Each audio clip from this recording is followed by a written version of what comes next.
The first thing I noticed was the silence. Not the kind you hear when an office is still waking up, but the kind that wraps itself around you like a warning. It was 6:51 a.m. on a Monday, and I was exactly where I always was, at the entrance to the executive wing. Coffee in one hand, laptop in the other. But something was off. My badge didn't beep when I swiped it. I frowned and tried again. The green light never came. And then I looked up. The nameplate next to my office door, Sarah Lee Monroe, Senior Integration Officer, was gone. No replacement, no label, just smooth brushed steel, blank. For a second, I thought it was a mistake, a cleaning error, a prank, even. But then I heard footsteps. "Ma'am?" I turned to see a young security guard I didn't recognize. He looked barely 20. He held out a gray folded uniform with a plastic badge clipped to it. "This is yours now. You've been reassigned to entrance 2. Reassigned? I blinked. "I'm sorry, what?" "Orders from upstairs. You're the new entry access coordinator." He hesitated, then lowered his voice. "I guess it's like doorman duty?" My throat dried. I looked down at the uniform. It was the same shade of gray they gave night shift contractors. No one at corporate wore this. No one with a title. No one who built 3 companies into one and held it together while the board played musical chairs. A door opened behind me. Laughter echoed from the executive conference room. And from the corner of my eye, I saw a young intern step out, fresh ID badge swinging, a lanyard I once wore. He paused when he saw me. "Good morning, ma'am," he said kindly, his smile faltering. "Are you shadowing someone?" I didn't answer. I couldn't. I just took the uniform from the guard and walked toward the service elevator. Because that's what they do when they don't want to fire you. They erase you. And that morning, as I stood outside entrance 2, holding a clipboard and a set of keys, I realized something chilling. They didn't even think I'd fight back. The clipboard in my hand weighed less than a pound, but it felt heavier than the 100 binders I once carried across continents. As I stood by entrance 2, the new title they'd given me for doorman, I watched the same employees I had hired, trained, and once protected walk past me like I had never existed. Some didn't notice, some avoided my gaze, and one looked back. It was Thomas. I recognized him immediately, even with the beard and the weight he'd put on since we last worked side by side. 5 years ago, we had pulled 3 fractured operations into one: logistics, procurement, systems, all of it. The merger had nearly killed us both. He saw me, his eyes welled, lips parted, and for a heartbeat I thought he might stop. But he didn't. He just nodded, barely, and kept walking. That hurt more than anything Greg had done. There were nights we worked until 3:15 in the morning, stringing together the legal frameworks that would hold billions of dollars in moving parts. I flew cross-country more than I slept. I skipped Christmas twice. I diffused an HR war between 2 warring regional managers by offering them the same office and telling them to figure it out or walk away. They stayed. So did the business. Each company came with its own software, its own power structure, its own culture. Integration wasn't just technical, it was emotional. People don't like change, and people with titles hate being told they're now redundant. I spent months listening to stories, absorbing grudges, learning which systems worked and which egos had to be massaged. I did more therapy than strategy in those first 6 months. And I did it because it mattered. Because they mattered. Because the board told me. This isn't just a merger, Sarah. This is a legacy. It was during the second merger that I added the clause. A simple legal line. If the designated Chief Integration Officer is reassigned or removed without cause, the merger may be dissolved without penalty by the acquired party. It was just one sentence, But I stayed up until 3:07 a.m. writing it, not out of fear, but out of realism, because men like Greg always show up eventually. Now, standing under flickering fluorescent lights in a forgotten corner of the lobby, I traced my finger across the clipboard's edge and remembered the weight of responsibility. I didn't regret any of it. Not the sleep I lost, not the weddings I missed, not the calls I never returned. I had built something that worked, something solid, and now they were walking on it like I was never there. But foundations don't disappear. They crack when mistreated. And eventually, they break. Greg Talwin walked into the building like he already owned every brick. Tall, handsome, and 32. He had the kind of resume that made headlines but not systems. Startup exits, branding campaigns, 3 TEDx talks, and a podcast where he once said, "Legacy is dead, speed is everything." I remember our first meeting.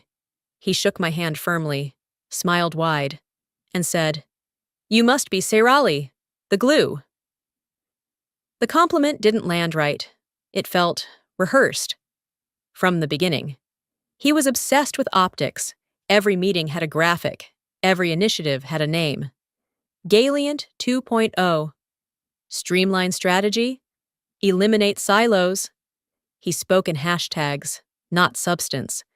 I kept waiting for him to ask real questions about integration reports, attrition modeling, culture bridges across departments, but he never did. Instead, he brought in consultants, dozens of them, 20-somethings with MBAs and 0 field experience, armed with flashy slide decks and buzzwords like vertical synergy and experience consolidation. Then came the reshuffling. Departments renamed, teams realigned. My integration office, the very unit that held 3 companies together, was labeled redundant. He dissolved it entirely. No meetings, no transition plan. Just an internal memo at 4:49 p.m. on a Friday. My team, gone. In their place. He brought in his own people, a chief strategy officer who once ran an e-commerce pillow startup, a VP of transformation who previously scaled a wellness app, and a culture consultant who asked if we had a meditation room. I stood in the hallway watching it all, oxygen tightening in my chest. A week later, he called me into his office. "I know what you've done here is important," Greg said, folding his hands like a man playing CEO in a made-for-TV movie. "But I think maybe it's time you considered stepping down, gracefully. Retirement has a dignity to it, you know?" I looked him dead in the eyes. "I'm not done," I said, voice steady. "The system isn't ready to run on its own. The handoffs aren't clean, and the transition audits haven't cleared." He smiled politely. "Sometimes. The best leaders know when to let go." I stood and replied. "And sometimes, the worst ones don't know what they're letting go of." When I left his office that day, I didn't know that within a month. I'd be standing by the lobby in a gray uniform. But I did know one thing. Greg Talwin didn't know what he was walking into. He had no history with the foundation he was gutting, no respect for the complexity beneath the surface, and nothing suffocates an empire faster than a man who confuses confidence with competence. Of all the names on the demotion paperwork, only one left a bruise. Benjamin L. Monroe, Chief Financial Officer, the final signature, dated, time-stamped, initialed in clean black ink. He didn't even sign in a rush. The irony wasn't lost on me. I had been the one who helped him land that role a decade ago, back when he was still just Ben. My cousin, the kid I grew up with in a 1-bedroom apartment off 72nd Street. We never told anyone at Galient about the blood tie. That was our unspoken agreement. He earned the job on merit, and I never wanted whispers of favoritism. We operated like professionals, separate, silent, loyal. At least. I thought we did. 2 days after I started standing watch at entrance 2, I walked past the executive floor on my break. The lights were on in the CFO's office. I stopped. My badge didn't work, but the door had been left open just a crack. He was inside, Benjamin, bent over his desk, phone to his ear. I heard only fragments. Market volatility, restructuring team, Sorelli's transition. Then a pause. No, she hasn't said anything publicly. That stung. He saw me through the reflection in the glass, but pretended not to. I knocked lightly. He didn't smile. Got a minute? I asked. He hesitated, then nodded. Just a minute? I stepped in and closed the door behind me. His office smelled of pine polish and tension. You signed it, I said quietly, holding up a printed copy of the demotion notice. You finalized the paperwork. He didn't deny it, just looked down at his desk like it might offer him a way out. I couldn't stop it, he said after a long silence. It was already in motion. You could have slowed it, I replied. You could have spoken up. Benjamin finally met my gaze, and then looked away just as quickly. I couldn't do anything, Sarah Lee. I'm sorry, I really am. But I couldn't. You couldn't risk your seat at the table. I finished for him. I get it. I didn't cry. I didn't raise my voice. I just turned and left. Back at my old office, now dark and repurposed, I pushed open the door one last time and stepped inside. The air was stale, the desk stripped bare, but on the shelf behind where I once kept my deal binders, there was still one forgotten relic. A photo frame. Me and Benjamin, summer of 1991, standing together at Coney Island, both of us sunburned and smiling, before life made us careful. I picked it up slowly, brushed the dust off the glass, and placed it face down on the shelf. Because some things hurt more when they're remembered than when they're lost. The uniform smelled like bleach and old air conditioning, gray polyester, stiff collar, a plastic badge that read, Sarah Lee, Entry 2. No title, no department, no history. I stood just inside the glass doors at 6:50 a.m., watching a steady stream of employees pour in. Shoulders hunched, coffee in hand, eyes glued to phones. Not one of them saw me, not really. It was like I'd been deleted and then reinstalled as a placeholder. The morning rush came fast. I pressed the button for the door 36 times before 7. The sliding mechanism clicked, hissed, and closed, clicked, hissed, and closed, over and over, like punctuation on a life being rewritten. And then I heard the voice. Next time, try to open the door before we reach it. I looked up. The man was in his 30s, tailored suit, Bluetooth in his ear. I didn't recognize him. He must have been part of Greg's new leadership shuffle, one of the replacements.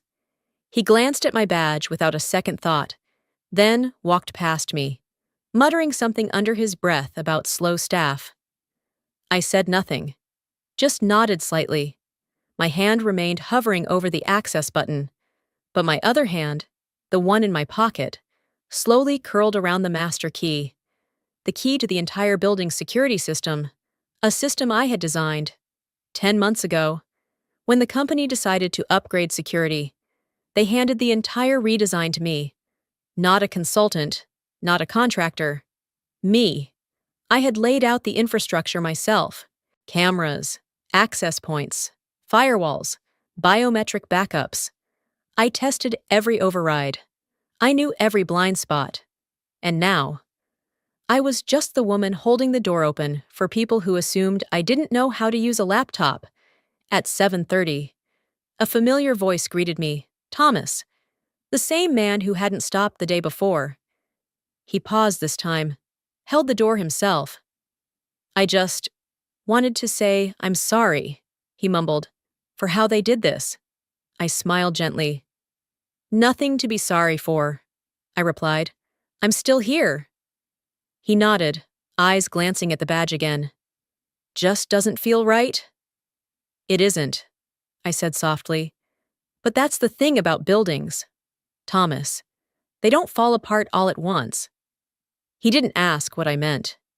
He just stepped through the door, and I let it close behind him. I turned back toward the lobby, the hiss of the door echoing in my ears like an insult and a warning all at once. They'd stripped me of my title, but they'd left me the keys, and they had no idea what that would cost them. Revenge doesn't always come with fire. Sometimes it comes with quiet fingers typing an email at 8:02 p.m. under the dim light of a kitchen lamp.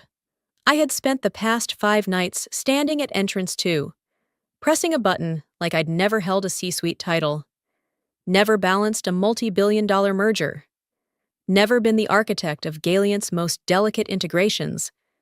But on that 6th night, I finally opened the files I had stored, not on any company system, but on a password-protected drive buried in a folder named Arch Legacy. I scrolled past thousands of pages of legal language until I found the clause. Section 1422D. In the event that the designated Chief Integration Officer is reassigned or removed from executive capacity without substantiated cause, any party acquired under this merger agreement reserves the right to withdraw from the merger without penalty or delay.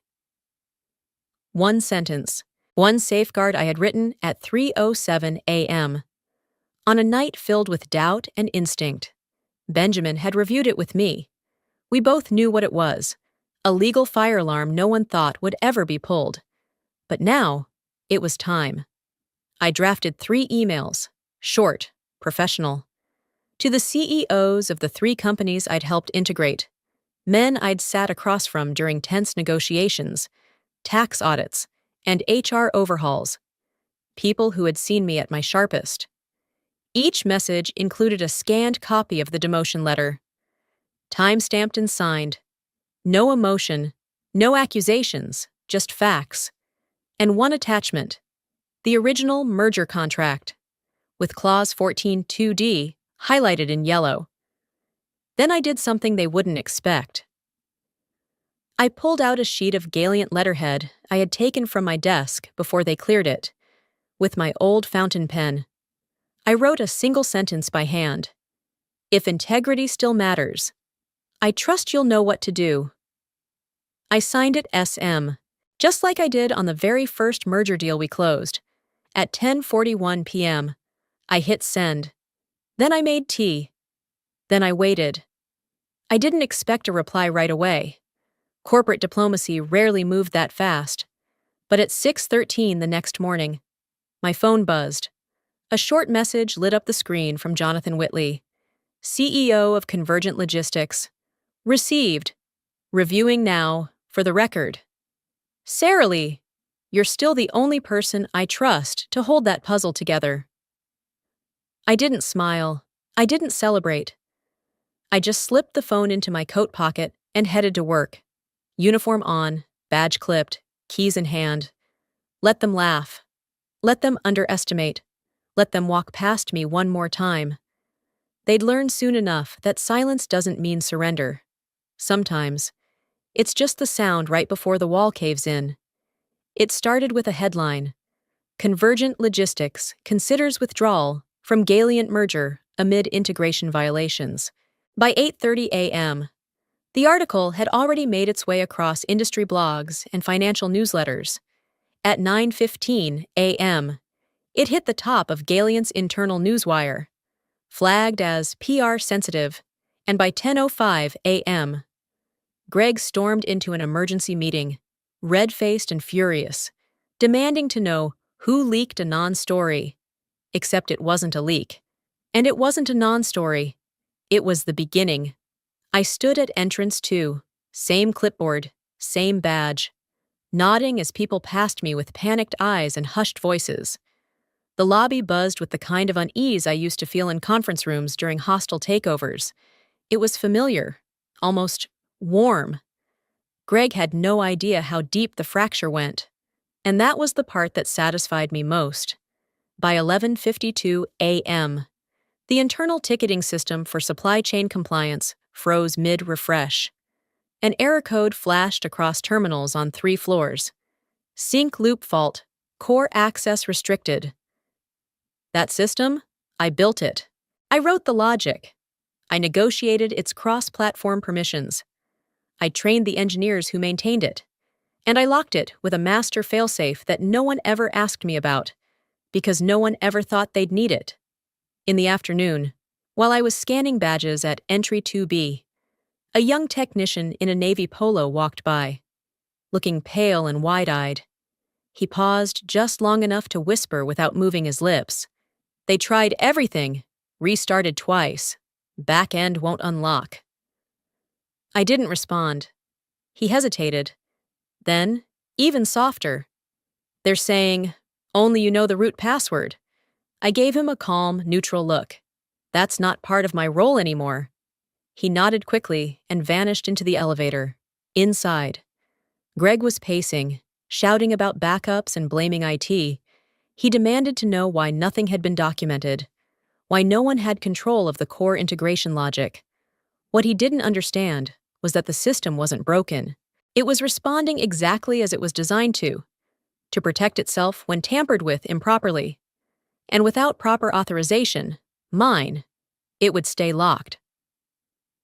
As I held the door open for the lunch crowd at 1:12 p.m., I caught a glimpse of Greg through the glass, on the phone, gesturing wildly, sweat beginning to darken the collar of his perfect white shirt.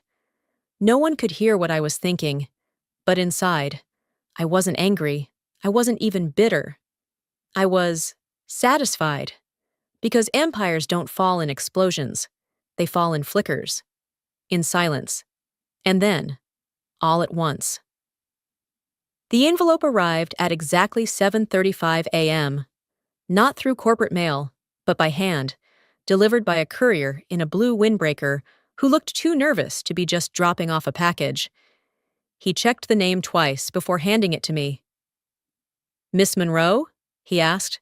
"It's marked personal and confidential. Said to make sure you got it." I nodded, took the package, and walked to the back corridor behind entrance 2, where the foot traffic slowed and the cameras didn't reach. There, under the humming lights. I opened it. Inside was a single folded letter with the Galient CFO letterhead. The first word stopped me cold. "Cousin." The handwriting was Benjamin's, neat, controlled, but heavier than usual, like the pen had carried more than ink. I should have spoken up the moment they brought Greg in. I should have told them who you were, not just your title, but your value. I didn't. I watched them erase you, thinking I could fix it from inside. But I didn't fix anything. I enabled it. I signed the final approval out of fear. Fear of losing my job. Fear of being questioned. Fear of what silence would cost. But now I know exactly what silence costs. It costs us our dignity. I sat down on a bench meant for deliveries and read every word. My hands didn't tremble, but my eyes stung. He went on. "You were more than the architecture behind Galient. You were its foundation. I know that because I watched you build it, from conference rooms to coding sessions, from crisis calls at 2 a.m. to those endless airport lounges we both pretended not to hate." And then came the part that broke something in me. "They don't know we're family, but they should have known from the way I followed your lead, from the way I trusted your judgment over any boardroom vote. I'm sorry for hiding that truth. I'm sorry for betraying your silence with mine." Clipped to the back of the letter was a note, handwritten on linen paper. "To the Board of Directors, enclosed are the original merger contracts, with legal annotations and the original Clause 14.202D, drafted by Sarah Lee Monroe. This woman built your kingdom. Signed, Benjamin L. Monroe." He had sent copies to every member of the board, certified. I sat there for several long minutes, the cold tile pressing through the soles of my shoes. The sounds of the lobby distant and irrelevant. Not angry, not victorious. Just human. Benjamin couldn't undo the damage, but he had taken a step back toward the truth. And sometimes, redemption isn't loud. It's handwritten, folded, delivered with care. And finally, signed in full. The boardroom lights flickered twice before going black. That's how the day began.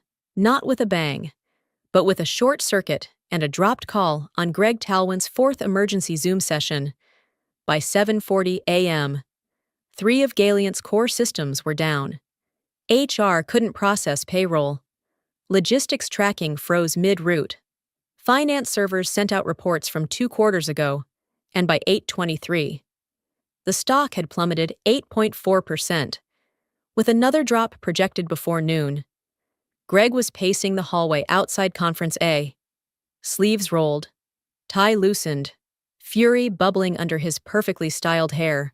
He barked at assistants, cursed under his breath, demanded someone find who the hell still had back-end root access.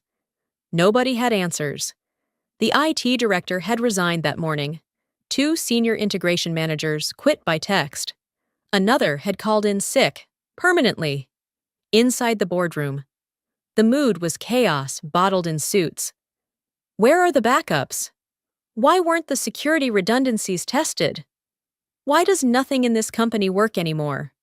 One director leaned back and said flatly, "Because you fired the woman who built it." Greg turned crimson. "She wasn't fired. She was reassigned. It's different." But the words sounded hollow, even to him. That's when the door opened. Not with force, just a quiet click. I stepped in, still in my gray uniform, clipboard under one arm. My shoes didn't make a sound on the marble, but every head turned. I didn't say a word at first, just walked to the head of the table, where Greg stood frozen mid-gesture, and placed a single object in front of him. My access badge, the last working one. "The system will stay frozen until you restore integrity to the chain of command," I said calmly.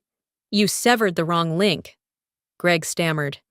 "You have no authority to—" "I'm not here for authority," I interrupted, voice low but firm. "I'm here because no one else knows what you're breaking." I turned to the board. "You've built an empire on data, efficiency, image, but none of that matters if your infrastructure can't hold it." There was a pause, the kind of silence that only falls when power shifts in a room. Then a voice from the back. It belonged to Martin Halley, recently tapped as interim CFO. "I'm not taking the position," he said quietly. "Not while she's still standing out there in a doorman uniform. That's not leadership. That's arrogance." Greg's eyes widened. "You can't be serious, Sierras." But the board had already turned. Some ashamed, some curious, some just calculating. I placed the clipboard down beside the badge and stepped back. "I only hold the door," I said. "The real question is, what exactly do you think you're still holding?" 1 week later. I wasn't holding a clipboard anymore. I was holding a conference badge, laminated, heavy, labeled in bold, Sarah Lee Monroe, Senior Strategic Advisor, Velinor Holdings. The ballroom at the National Logistics Innovation Forum in Chicago was packed.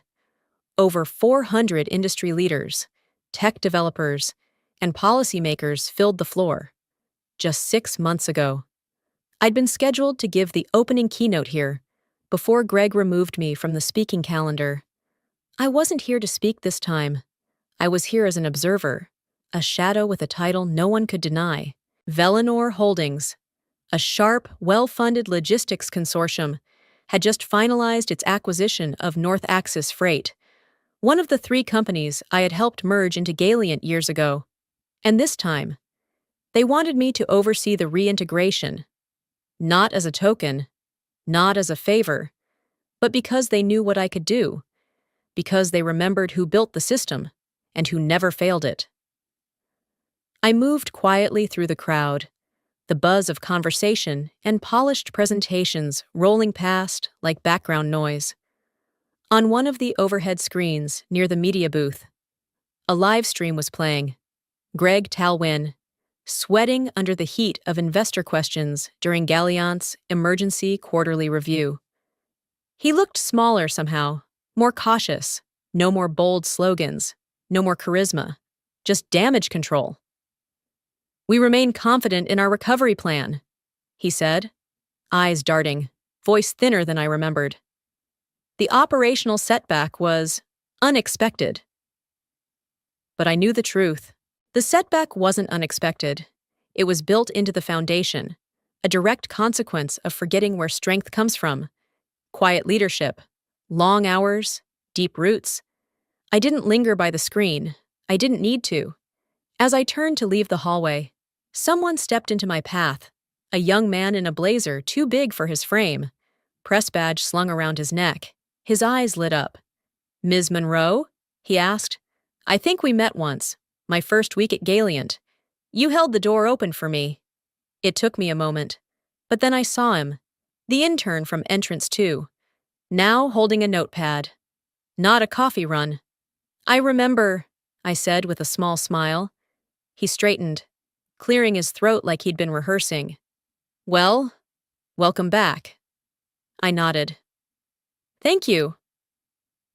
Back in the main hall, they were unveiling a new panel, the future of sustainable integration. I took a seat, not at the center, not on stage, but at a table that mattered, because it was mine to choose this time. I didn't need applause. I didn't need revenge. I just needed one thing: a room full of people who finally saw me, not for where I stood, but for what I'd built.